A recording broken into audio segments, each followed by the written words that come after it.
दोस्तों, रांची में छात्रों का आंदोलन अब सिर्फ एक छात्र आंदोलन नहीं रह गया है। सवाल यह है कि क्या सरकार छात्रों की मांगों का समाधान कर रही है या आंदोलन के पीछे की राजनीति को समझने में उलझ गई है।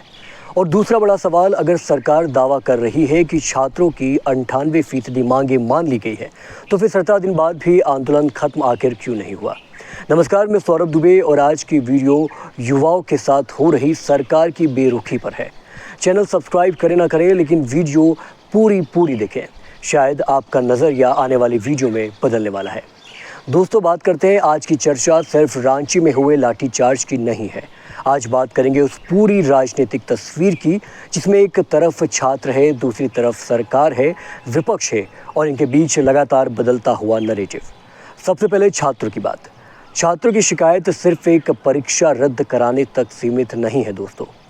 जेपीएससी और जेएसएससी में भर्ती प्रक्रिया है, उसमें गड़बड़ी, परीक्षा व्यवस्था की पारदर्शिता और जिम्मेदार अधिकारियों पर कार्रवाई जैसे सवाल लगातार उठ रहे हैं।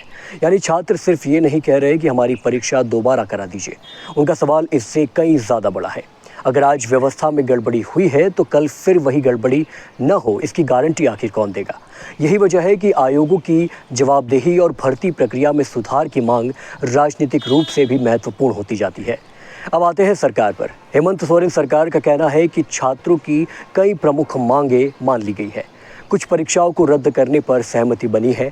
आर्थिक मामलों की जांच के लिए ईडी की जांच पर भी सरकार तैयार है और भर्ती प्रक्रिया में सुधार के लिए विशेषज्ञ संस्थानों से सुझाव लेने की बात कही गई है।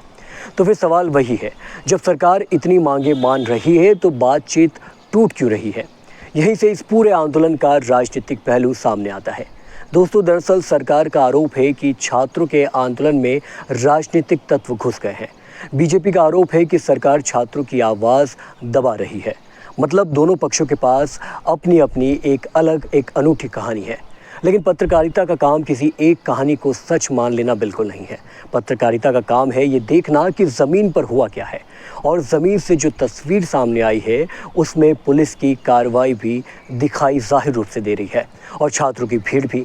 लाठी चली या नहीं चली, इस पर सरकार और विपक्ष के बयान अलग अलग हैं, लेकिन तस्वीरें और ख़ास तौर पर वीडियो की स्वतंत्र जांच शुरू ज़रूरी है।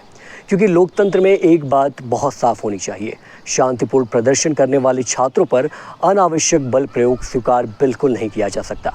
और दूसरी तरफ अगर प्रदर्शन में हिंसा या फिर उपद्रव करने वाले लोग शामिल होते हैं तो उनकी पहचान और कार्रवाई भी उतनी ही ज़रूरी है। यानी न छात्रों को सिर्फ भीड़ समझा जा सकता है और न हर प्रदर्शनकारी को निर्दोष मानकर जांच से बाहर रखा जा सकता है। अब यहाँ एक और दिलचस्प राजनीतिक तुलना सामने आती है। दोस्तों, आपको याद होगा जब दिल्ली में छात्रों का आंदोलन हुआ था, बीजेपी और विपक्ष ने एक दूसरे पर हिंसा और दमन के आरोप लगाए। अब रांची में सत्ता का समीकरण तब्दील हो गया है, बदल गया है। दिल्ली में बीजेपी सत्ता में थी और विपक्ष सवाल पूछ रहा था। रांची में बीजेपी विपक्ष में है और वहीं पुलिस कार्रवाई पर सवाल उठा रही है। यही राजनीति की सबसे बड़ी विडंबना है।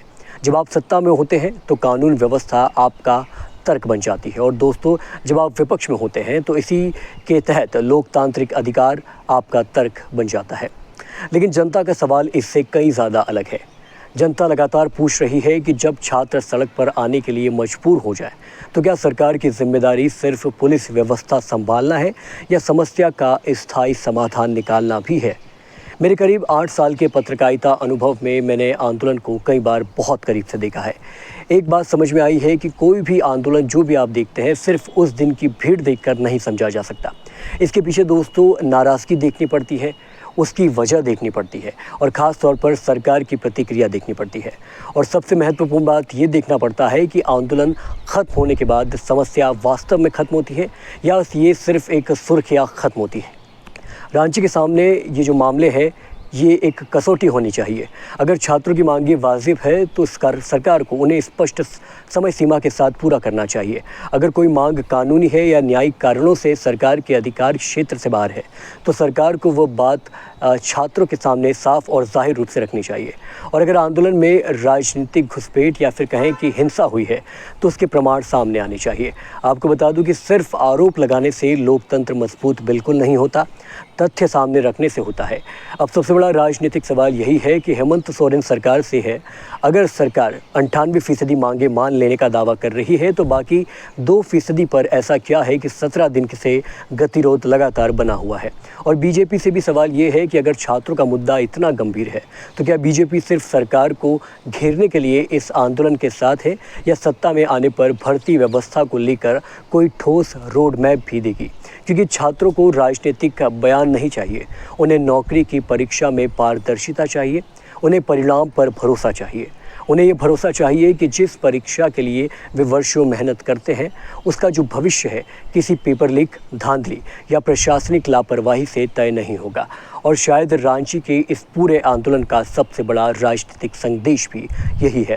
युवा सिर्फ नौकरी नहीं मांग रहा, वह व्यवस्था पर भरोसा मांग रहा है। और जिस दिन युवाओं का व्यवस्था से भरोसा टूट जाता है उस दिन दोस्तों कोई भी सरकार सिर्फ पुलिस के सहारे उस भरोसे को वापस नहीं ला सकती है। इसलिए अब सवाल ये नहीं है कि आंदोलन किस पार्टी के पक्ष में है, सवाल दोस्तों ये है कि क्या सरकार युवाओं के सवाल का स्थायी समाधान दे पाएगी। क्योंकि आंदोलन आज रांची की सड़कों पर है, लेकिन परीक्षा व्यवस्था को लेकर सवाल देश के हर उस युवा के जहन मन में है जो सरकारी नौकरी की तैयारी फ़िलहाल कर रहा है। वीडियो यहाँ तक देखने के लिए आपका बहुत बहुत शुक्रिया। अगर आपको लगता है कि मैंने आपकी आवाज़ उठाई है तो वीडियो पर कमेंट ज़रूर करें और मुझे बताएं कि रांची के आंदोलन में असली मुद्दा छात्रों की मांग है या फिर दोस्तों इसके पीछे कोई राजनीति है। बहुत बहुत शुक्रिया।